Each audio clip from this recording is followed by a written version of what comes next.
Alright, hello there StarCraft 2 community, this is Xerin, and this is actually my first time commentating on a StarCraft 2 video, and I'm very excited. Before this game gets going, I might as well tell you guys a little bit about myself. I'm currently 17 years old, and I've been playing StarCraft for about 8 years. So since I was 9 years old, I've been playing. And I've been playing StarCraft 2 since the beta, so I got a little bit of a head start before everyone. And I hope to teach you guys something new, or just a build order that you want to know in this video.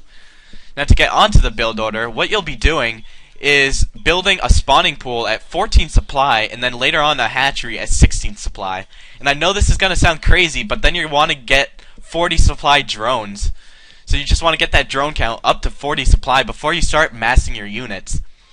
Now this strategy is typically best used against timed Protoss rushes where they go those early stalkers. Eventually you will encounter a Protoss who builds 2 gateways instead, and basically what that means is they're going to be pumping out zealots to stop any early expansion from you. And in that case, what you want to do is stay in one base, build an extractor, and later on a roach warren, and you want to build about 3 to 6 roaches, and you can easily micro off any zealots, and you can safely expand.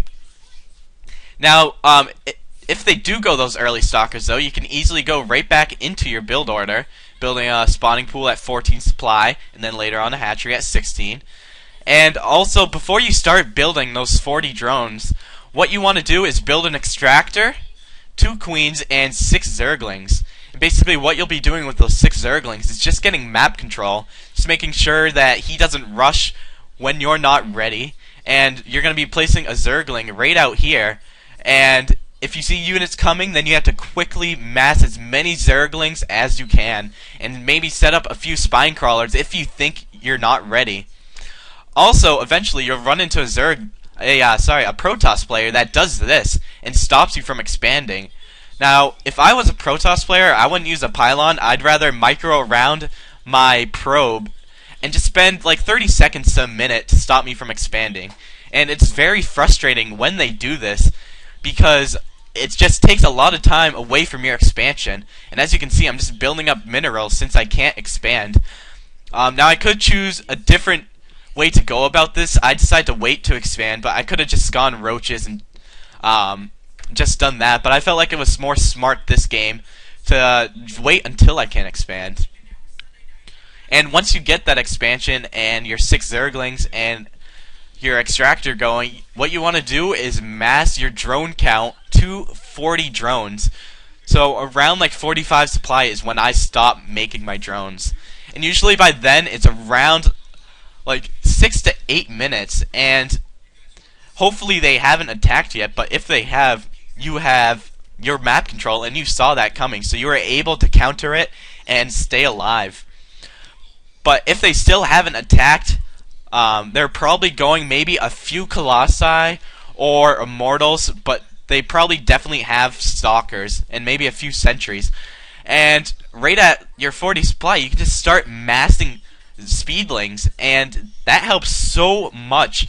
And especially if you have a lot of them, you can surround all Stalkers, and they just completely annihilate them from the outside in.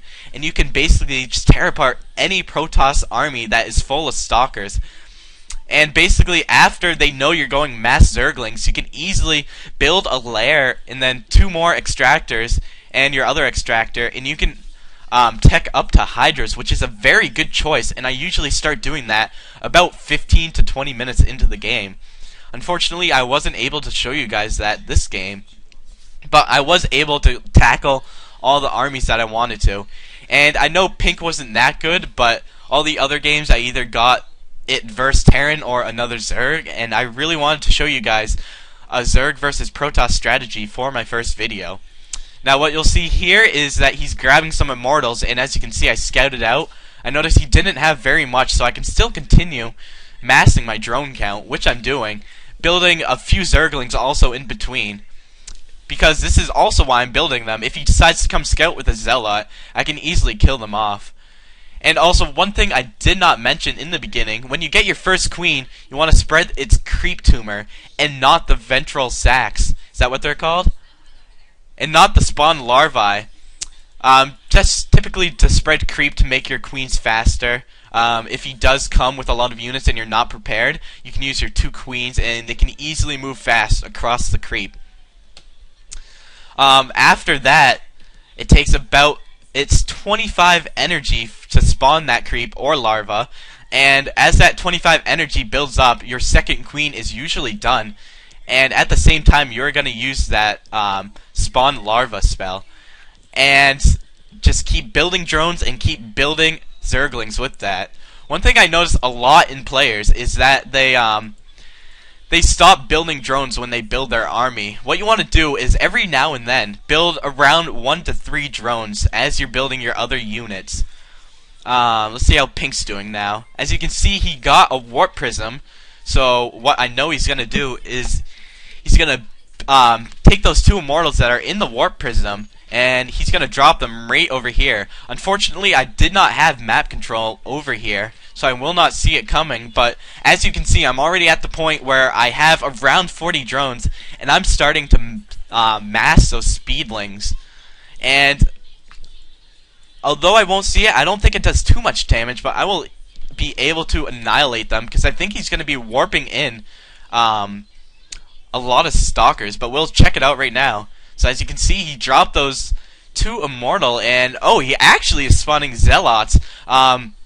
Fortunately for me, it's only 4, so I'll be able to stop them quite fast. But oh, he does not take out my queen. I'm amazed how he didn't. And also, when they attack, you want to move all your drones out. You don't want to lose any drones because they are so crucial to building up like your economy and whatnot.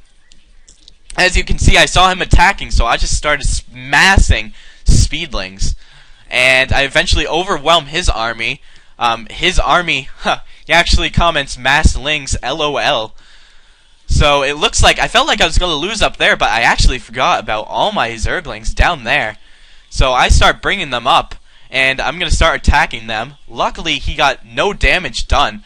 I felt like if this was a more better Protoss player, I would have been completely annihilated. Probably would have got my queen and all my drones, and I would not have been ready with the right amount of zerglings. But as you can tell, he is frustrated that I went those mass zerglings.